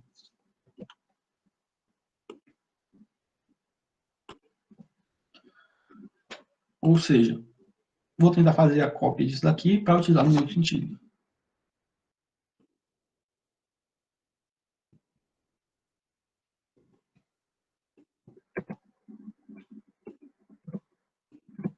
Fiz simplesmente a cópia disso daqui, agora vamos tentar entender o que é que isso daqui significa. Estou dizendo que se a soma das notas for maior que 21, vou até modificar aqui os valores. A soma das 3 notas for maior que 21, ele vai printar na tela, ou seja, vai imprimir na tela o nome aprovado. Se for menor que o 21, ele vai imprimir na tela que esse valor vai imprimir qualquer outra coisa menos aprovado. Então, o que a gente coloca aqui ficaria mais ou menos como se fosse reprovado ou de AF, que é o que ele está afirmando aqui. Mas agora eu coloquei outra informação, essa que seria a informação inicial que o usuário teria. Se eu quiser ter informações mais aprofundadas, eu posso ir colocando mais códigos, que seria justamente a minha estrutura do if, novamente, eu estou colocando alinhada ao valor. Ou seja, todo valor que entrar no else vai ser menor que 21. Se ela é menor que 21, vamos alterar isso daqui. Para a pessoa ficar de AF, a nota tem que ser maior ou igual a 4. Então, teria que ser a somatória das médias das notas teria que ser 12. Então, com isso daqui, se eu imprimisse na tela, aprovado ou reprovado, aqui eu colocaria de AF, que foi porque a pessoa tem nota suficiente ainda para ir para AF, ou seja, está acima de 4, a média. E aqui eu colocaria apenas reprovado. Essa estrutura aqui, quando eu compilar ela, ou seja, com o valor aqui da soma das notas seria 18, então ele vai dizer aqui, primeiro, ou a pessoa ficou reprovada ou de AF, e, no caso aqui, ele colocou aprovado novamente, porque a pessoa foi para a F, digamos que ela passou. No caso, vou colocar aqui a F, confundi o nome. Novamente, ele primeiro imprimiria uma informação, ou a pessoa ficou reprovada, ou ficou de AF, e nessa segunda ele já iria determinar, fazer o mesmo processo que a gente fez aqui. A gente vê se é uma coisa ou é outra, e nesse processo a gente veria a mesma coisa. É uma coisa ou é outra. Se não for maior ou igual que 12, ele vai ser menor ou igual que 12, ou seja, a pessoa vai estar reprovada. Então, é a gente trabalhar com as opções, ou seja, se você, pensando em uma prova, você tem 5 opções. Ou é a primeira opção, se não for a primeira opção, se você marcar a primeira opção, for ela, ok, acertou. Se não for ela, você marcou, você errou ela, você errou a questão. Mas você tem a segunda opção, no caso, o item B, trabalhando com uma quantidade de 5 itens. Se o B for verdadeiro, você acertou a questão, se não, você errou. É sempre trabalhando com o alinhamento dessas estruturas. Ou seja, primeiro, essa condição foi atendida? É verdadeiro? Então, eu executo esse bloco de comando normalmente. E esse daqui, ele não vai ser executado. Mas se não é atendida a condição, então eu vou executar esse bloco de comando. No caso, esse bloco de comando do else, ele vai tentar para duas opções. Primeiro, ele printa na tela que a pessoa ou está reprovada ou está de AF, e depois é que ele passa para os comandos de condicional. Ou é verdadeiro ou é falso esse comando condicional. Aqui ele estaria trabalhando com o if, no caso, novamente, para saber se o valor era maior ou igual que 12. Se o valor é maior ou igual que 12, então a gente vai obter um resultado. No caso, se é maior ou igual que 12, ele vai printar na tela que a pessoa está de AF. Se não, ou seja, se a pessoa não está de AF, a única opção que resta é ela ter aprovado, porque ela não teria como ser aprovada se a nota não fosse maior que 21. Deu para ficar claro? Teve alguma pergunta aí?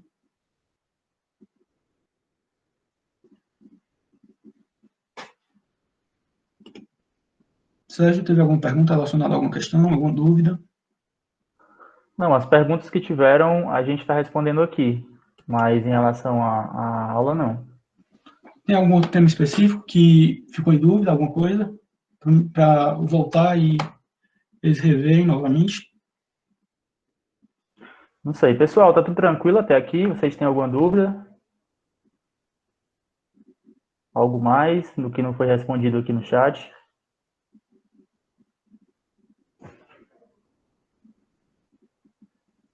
Bom, tem uma dúvida aqui, Gerson, da Vitória. Ela diz o seguinte: se eu quiser que apareça somente AF, em vez de reprovado e AF, eu uso elif? No caso, só voltando aqui, essa estrutura aqui é a mesma daquele elif. No caso, eu só deixei esse print aqui de intrometido mesmo. Mas se eu retirar ele volta para aquela mesma estrutura. Ele deixa a pessoa somente de AF. É só porque eu tinha colocado nesse comando, aí quando ele passa a pessoa está de AF ou está reprovado de AF, era aquela condição inicial. Mas se eu retirar ele vai passar desse else, ou seja, é menor que 21, aí ele vai analisar, é maior ou igual que 12 ou é menor ou igual que 12? Se é maior ou igual que 12, então a pessoa está de AF. Se é menor que 12, então a pessoa está reprovada. É somente a estruturazinha. Se a gente quiser colocar qualquer outro comando, int, agora veremos se a sua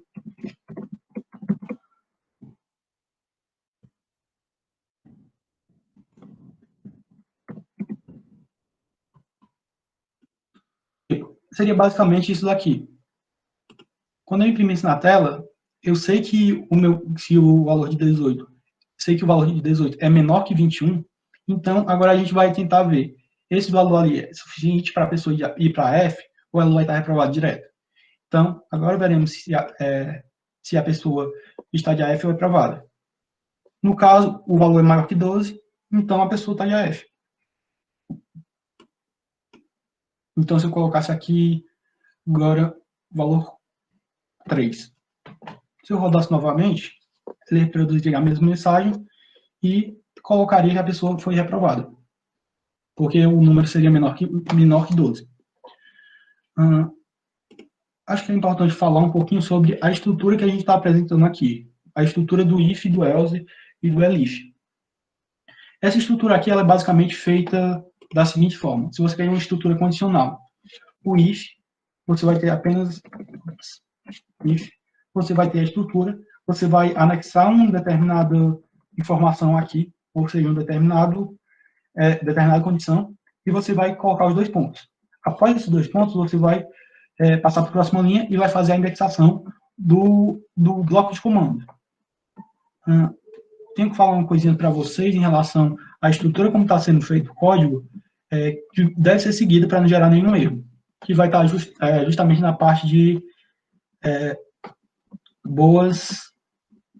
de como fazer um bom trabalho em relação à criação de códigos, as normas que a gente tenta utilizar. O Python ele é uma linguagem bem estruturada, ou seja, se a gente tentar colocar texto todo bagunçado, ele já vai dar algum erro, até mesmo porque ele é uma linguagem de programação feita para ficar de uma forma bem estruturada, bem legível para o usuário. Então, quando a gente coloca essas informações de forma desordenada, ele já vai apitar algum erro. Digamos que eu colocasse nesse código aqui. Vou colocar.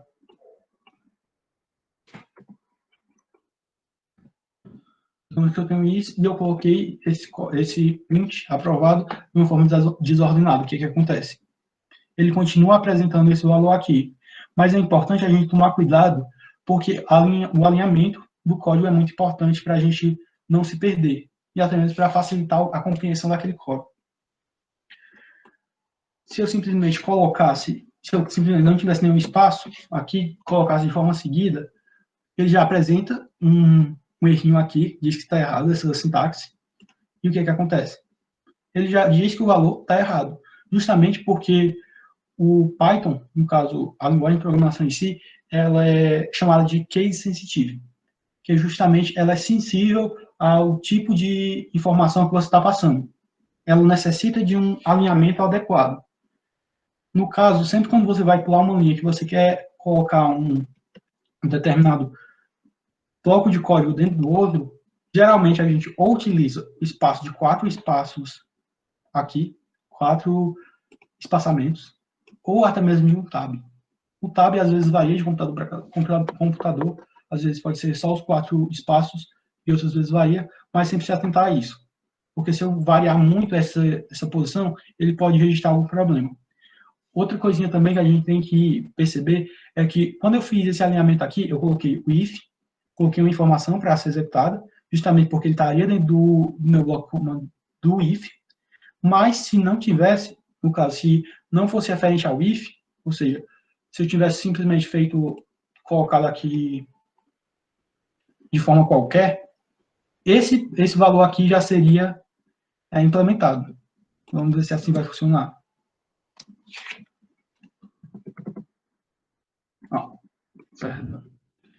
Aqui ele jamais iria executar um código que estivesse nessa estrutura assim. Porque quando eu inicio um bloco condicional, ou seja, uma estrutura condicional, ele vai prezar pelo alinhamento das informações. Ou seja, ele vai ter esse comando inicial, vai dar abertura para um processamento de um bloco de código. Se aquilo não ocorrer, ele passa para outra informação. Se eu coloco alguma coisa no meio, aqui, qualquer informação que seja entre elas, ele vai dar abertura para não passar informação. Ou seja, ele vai interromper aquele processo e ficaria somente o if aberto, aconteceria alguma coisa, poderia acontecer qualquer coisa, mas não chegaria nada ao else, caso esse valor não fosse atendido. Então, sempre teria esse problema. E quando a gente vai colocar uma estrutura de if else, sempre tem que lembrar do fechamento da estrutura. No caso, não necessariamente do fechamento, mas sim da abertura do código. O else ele não vai existir de forma independente do if, porque eu preciso iniciar um bloco de comando condicional que é sempre iniciado pelo if. O else serve apenas para representar a complementariedade daquele conjunto. Isso daqui representei na forma de else. está alinhado direitinho, tudo ok. Se o código estiver muito bagunçado, às vezes até a pessoa que constrói o código, às vezes se esquece o que é que está acontecendo ali. Não sabe interpretar direitinho quais foram as informações que foram passadas. Então, sempre prezar por essa parte do alinhamento. Outra coisinha que eu acredito que seja interessante falar é das estruturas que a gente coloca dentro das linhas de código.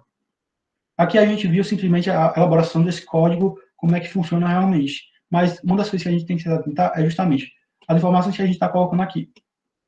Eu poderia simplesmente substituir aqui por os números. Essas variáveis aqui, elas vão ser jogadas aqui dentro da minha função e eu vou poder fazer trabalhos com ela.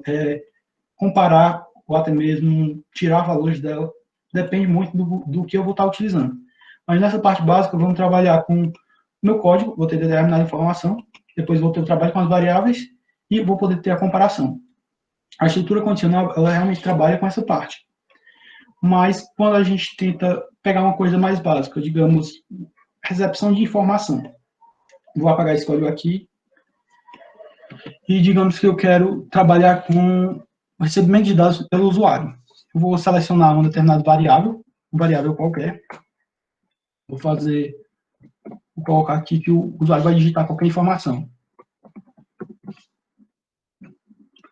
Essa função input é aquela que a gente viu que vai receber qualquer dado do usuário, mas que vai ser sempre no formato de string. Ele vai colocar na tela uma determinada informação pedindo alguma coisa, ou pode ir vazia, mas aqui a gente vai ter, digite seu nome.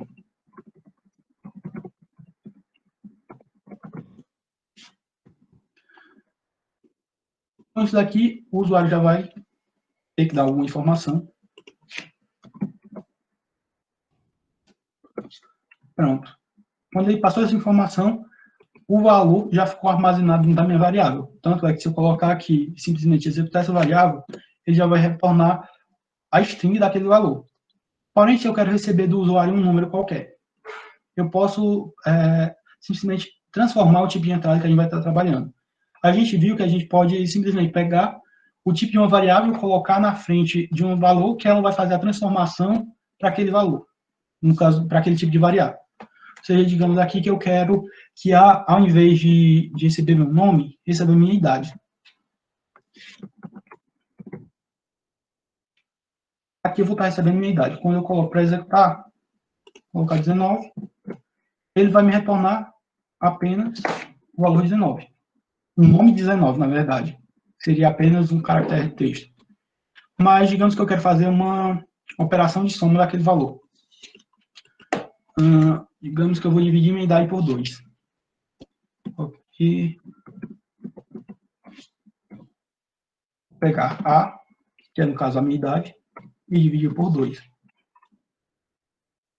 Para ver se ele vai dar alguma informação. Tá aqui, pediu minha idade, 19.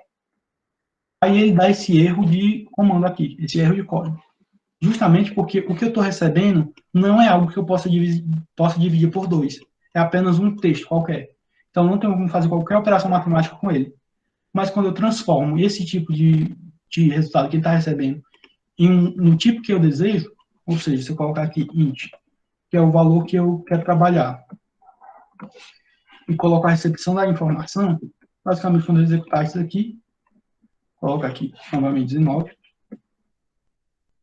e o A, no caso, eu coloco aqui print, para eu poder mostrar na tela.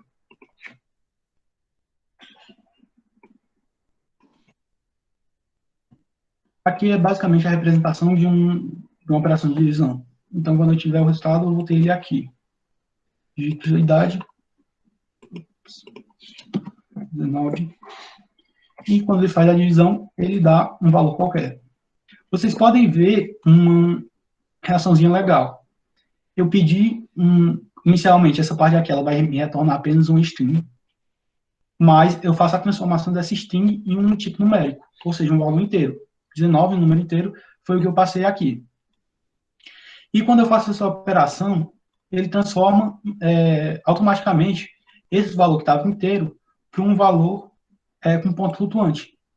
Justamente porque as operações, elas têm a capacidade de mudar o tipo de variável. Ou seja, se eu quiser isso aqui, Agora eu quero saber o tipo dessa variável.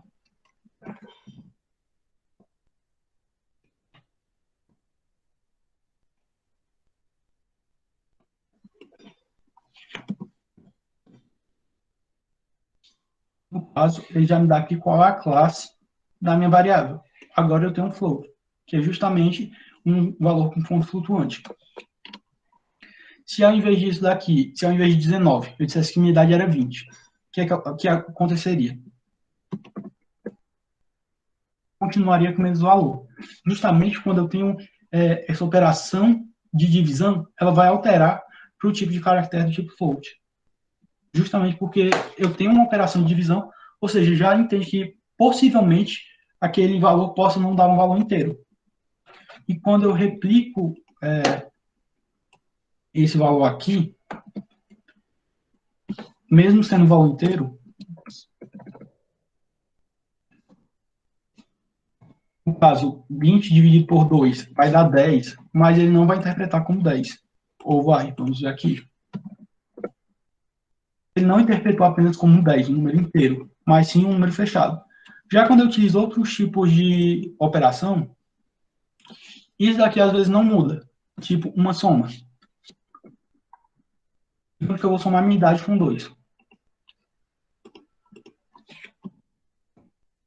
Aqui não mudou, continua sendo tipo inteiro. Não apresenta casa decimal, não apresenta aspas, então tudo legal com o valor que eu estou recebendo. Já se eu receber se eu somar com um valor que tem ponto flutuante, a mesma coisa vai ocorrer, ele vai mudar o tipo de variável.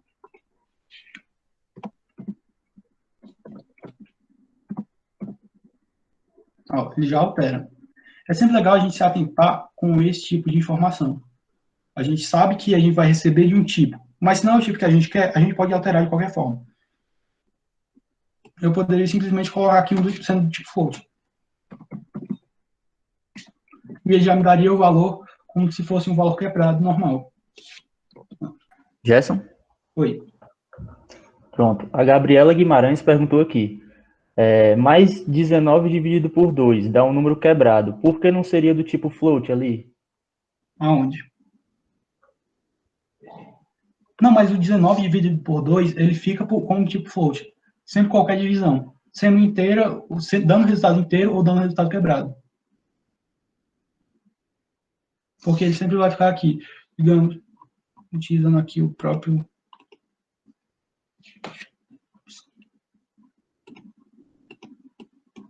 Se a gente tentar executar ele novamente. Coloca aqui um valor qualquer para sair do loop. Se eu tenho aqui 19 dividido por 2,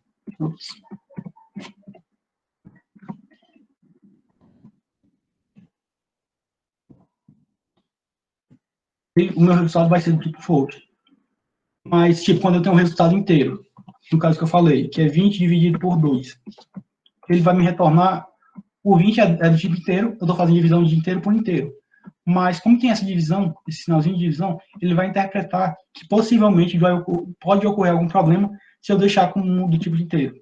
Ou seja, ele sempre vai classificar como sendo tipo de ponto flutuante. Ou seja, ele acrescentou esse ponto zero aqui, apenas para dizer, esse aqui é um número com ponto flutuante. Mesmo não tendo operação entre dois números que exigisse realmente a necessidade desse ponto flutuante. Tinha uma divisão de inteiro por inteiro, teoricamente era para dar um inteiro. No caso, quando eles condizem. No caso, se aqui fosse 19, realmente ia dar 9,5. Mas aqui deu 10. Isso daqui, eu poderia simplesmente dizer que era 10 inteiro. Mas como eu fiz a divisão, ele transforma os valores para float, sempre, nas operações de divisão. Quando tem uma operação de multiplicação, se for de inteiro por inteiro, continua sendo um valor inteiro. A gente vai poder ver aqui, ó, 20 vezes 2, vezes 2. Tem o valor 40. Mas eu faço a multiplicação de um inteiro com um float.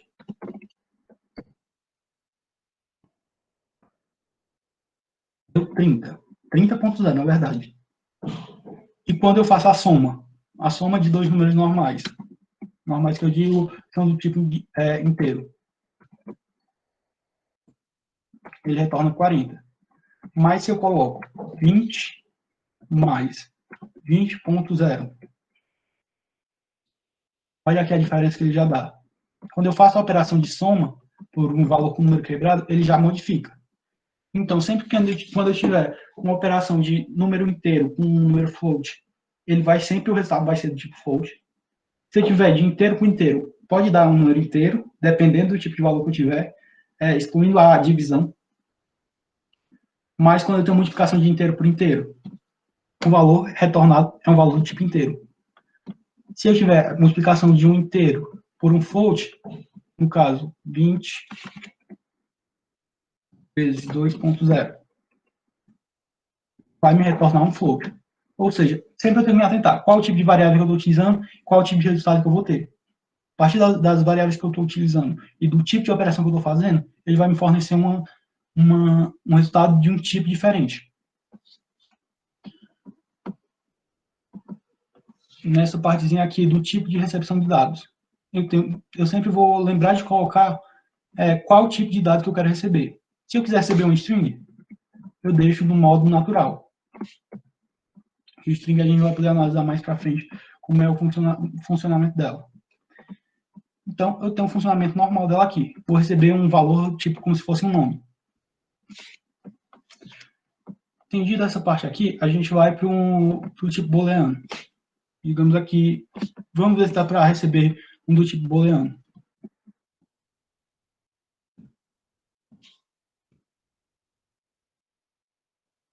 Transformar esse tipo de variável para o tipo booleano.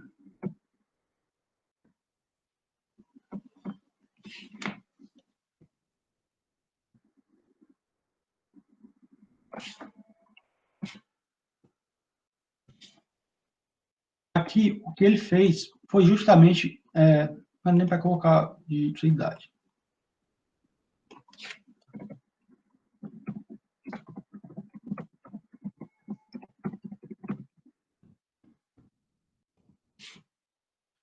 Vou colocar para a pessoa digitar verdadeiro ou falso. Se ela colocar verdadeiro,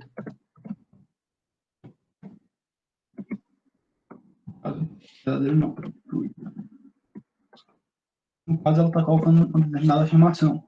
Quando eu vou expor esse valor aqui, o valor de A, ela vai retornar justamente o valor da opção que eu coloquei. Ou seja, eu mandei uma string, mas aquela string poderia ter outro sentido. No caso, quando eu converto para um determinado outro tipo de variável. Não sei se deu para ficar bem claro em relação a isso. Mas a conversão de variáveis, de tipo de variável, vai servir justamente quando você quer fazer alguma manipulação. Se você quer receber um tipo específico de dado, você sabe que não dá para fazer a soma de uma string com um número. Ou seja, se eu pegar aqui 8, no caso a string do tipo com valor 8, mais um número 4. Vai ver o que ocorre. Ele já dá justamente um erro na sintaxe, de como eu escrevi aquele código. Mas se eu pegar e simplesmente colocar aqui, transformar essa string em um valor, o que é que eu vou ter? Ele converte esse valor 8 e faz a operação de soma com outro valor numérico. Da mesma forma. E agora, se eu quisesse ver se daria para me transformar esse número inteiro em uma string, poderia simplesmente colocar 8 mais o nomezinho de string e o valor que eu estaria querendo converter. Se eu colocasse por aqui, eu já daria um erro. Por causa que ele não está recebendo justamente, ele está recebendo como se fosse um número. Ele não aceita direito esse valor. Justamente porque esse 8 aqui, ele não estaria se tratando de um valor de string. Então, deixa eu tentar retornar ele aqui para ver o que sai.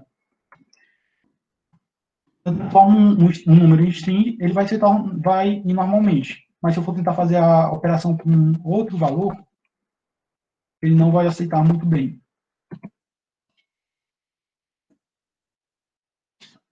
Quando eu faço a operação com duas strings, ela vai, ao invés de trabalhar com os números que trabalham, ou seja, fazer a soma normal, ele vai juntar as duas strings. Ou seja, vai concatenar as duas. Eu tinha um string do valor 8 e outro string do valor 4. Tendo isso daqui, simplesmente, quando eu trabalho com isso daqui, ele vai simplesmente somar, vai se aproximar. Mas se eu tivesse a string, se eu quisesse transformar em um número, a string com 3 mais 2, que é que ocorreria aqui? Ele já daria erro. Ele não consegue converter valores diferentes dos números. Tipo, se eu tenho um valor arredondadinho ali, um número até mesmo com um ponto flutuante, eu posso transformar ele para um determinado tipo. Mas se eu tenho mais informações, eu acabo não conseguindo fazer essa transformação. Ou seja, só consigo transformar inteiro ou 3 de uma vez, ou 2 de uma vez. Eu não consigo transformar uma soma dos dois, no caso, uma concatenação dos dois, em um valor inteiro normalmente. Não sei se ficou tão claro em relação a isso. Mas quando a gente for prosseguindo com as outras estruturas, a gente vai ver a aplicação melhor delas. Tem mais alguma pergunta aí, Sérgio? Não, por enquanto é só isso mesmo. Pronto. Já mandou o formuláriozinho de presença? Sim, mandamos 5h30. Tá, beleza. Vou só dar um recapitulado em tudo que a gente viu hoje, para até ver se não escapou nada. Bem, a gente viu aqui que uma variável do tipo inteira, ela vai ser qualquer valor inteiro que a gente adicionar, ou seja, até mesmo encontrando o tipo dela. Se eu tenho o valor 3, um número qualquer, ele vai retornar que é uma variável do tipo int, ou seja, do tipo inteiro. Se eu tenho 3.14, ele vai me retornar que é outro tipo de variável. Se eu tenho esse 3.14 entre aspas simples ou aspas duplas, que é como a gente representa ou comentário, ou, no caso, isso daqui, que tem aqui em cima, é a forma que a gente tem de comentar determinada bloco de código. Se você não quer que o código leia por aquilo, você coloca 3 aspas simples ou 3 aspas duplas para dizer que o código não deve ser lido. Aí você faz a abertura e o fechamento, e é como se o código não interpretasse nada daquilo. Ou até mesmo utilizando essa estruturazinha aqui, a gente chama de jogo da velha, sei lá. Ele vai simplesmente comentar uma linha, ou seja, nada vai ser lido do que foi marcado. Então, se eu tenho uma do tipo, um valorzinho de uma string, 3.14, qual vai ser o tipo que ela já me fornece? Do tipo string. E se eu faço uma afirmação? Coloco uma afirmação para ver se é verdadeiro ou falso sobre determinado dado. Que 2 maior que 2 é maior que 1. Ele está dizendo que é do tipo booleano. E se a gente quisesse interpretar melhor cada um deles, a gente poderia transformar um valor no outro. Ou seja, transformando um float em uma string em um float. Ou seja, aquele 3.14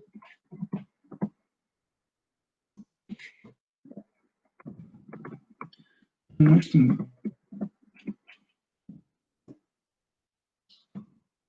Essa daqui é a minha string. Se eu quiser transformar esse valor ali em um valor inteiro, vou colocar apenas o int, tem um resultado.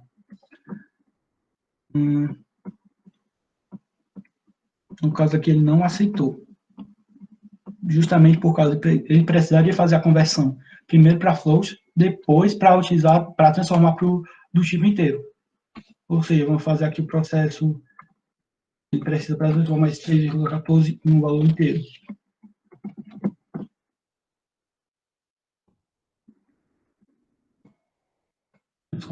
Agora, se eu pegar esse valor,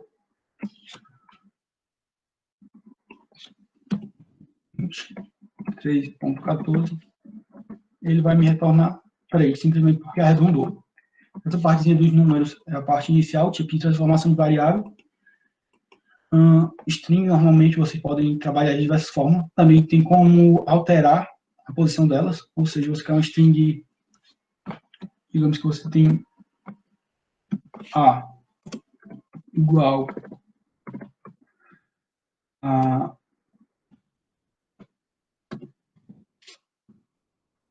essa string aqui. Você também consegue localizar os elementos dessa string, ou seja, você consegue separar por espécies, ou seja, A vai ser igual a, caso A especificando 1. Para ver o que ele me retorna. Ele me retorna justamente o R. Na próxima aula, a gente vai ver melhor como é a estrutura de uma string e como a gente pode ler ela. A gente vai poder utilizar as estruturas de repetição para ver essa informação. E a gente viu essa parte, também viu a estrutura condicional. As estruturas condicionais, basicamente, é a utilização de if, else e elif. Meu if é a minha condição inicial. Teve alguma coisa, meu bloco de comandos. Ele executa meu bloco de comandos, seja lá o que eu tenha colocado. Se não for executado por esse primeiro bloco de comandos, eu posso passar para a minha condição complementar, que é justamente o else. E ela não pega nenhuma condição. Ela pega todas as outras condições que esse primeiro não pegar. Mas se eu quiser trabalhar com uma estrutura condicional adicional, no caso eu quero outra opção, então simplesmente vou colocar o meu elif.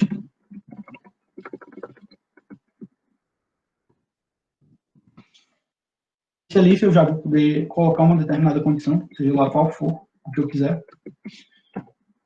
E, por fim, eu vou adicionar o que é que eu vou querer que execute se no elif for aceita essa condição. Se não foi aceito nem no if, nem no elif, então a única opção que sobra é justamente utilizar o else. Lembrando que você pode colocar vários elifs aqui dentro do if do else. Vamos aqui que eu quero exagerar. Posso fazer uma estrutura desse tipo. Coloco minha primeira condição, não foi aceita. Passo para a segunda condição. Foi aceita? Se sim, sai do loop. Se não, prossegue no código. Vê essa terceira condição. Se for aceita, parou, saiu. Se não, prossegue seguindo o código. Ele vai sempre fazendo esse processo. Analisa uma opção, se não for aceita, ele passa para a opção seguinte. Até chegar numa opção que ele não tinha outra escapatória. Seja aceita por aquele complementar do processo. Você escolheu todas as opções, nenhuma foi aceita, o else ele vai dar um jeito de pegar essa última opção. A gente vai poder ver melhor como trabalha com if, else e elif nos próximos encontros. A gente vai poder trabalhar melhor, ver realmente como é a aplicação de cada um. Não sei se ficou um pouco monótono nessa aula, talvez porque pega alguns conceitos básicos que são um pouco mais que não tem tanta prática, não sei. Mas acredito que por hoje ficou muito nessa parte. Realmente da gente tentar ver essa parte inicial do que a gente trabalha, que a gente trabalha com os tipos de variáveis e como a gente pode fazer a transformação. E a partir disso a gente faz as modificações qualquer, seja mudança de tipo variável, seja as operações condicionais. E a partir daí a gente vai trabalhando com programação realmente. Na próxima aula a gente vai poder ver um pouquinho melhor sobre a parte de estrutura de repetição. A estrutura de repetição ela vai pegar basicamente tudo que a gente viu agora e vai tentar aplicar de uma forma melhor. Ou seja, ao invés de a gente ficar em somente comando, a gente vai ficar repetindo vários comandos. A gente vai poder ver melhor e até recapitular essa parte que a gente viu hoje. Por hoje, eu acho que era mais isso mesmo. Ei, Gerson. Oi. Só avisando pro pessoal para eles acessarem o link de presença, certo? Muito importante para poder ver a presença de vocês, ok? Pode reenviar aqui. No chat, eu vou enviar de novo, certo? Ah, pronto, tá bem aqui. Aproveito logo e mando logo para eles. Aí, vou enviando de novo. E aí vocês acessam, certo? E vamos nós. Pronto. Pessoal, muito obrigado pela presença de vocês. Amanhã a gente se encontra aqui no mesmo horário. Eu mando o link de entrada lá no grupo, ou até mesmo meninos, e também vai ser enviado por e-mail. E a parte de amanhã vai ser bem mais legal, que a gente vai poder trabalhar com estruturas condicionais. Estruturas de repetição, incluindo condicionais também. E outras coisinhas. Muito obrigado, pessoal. Tchau, tchau, pessoal. Boa tarde. Tchau, tchau, pessoal. Boa tarde.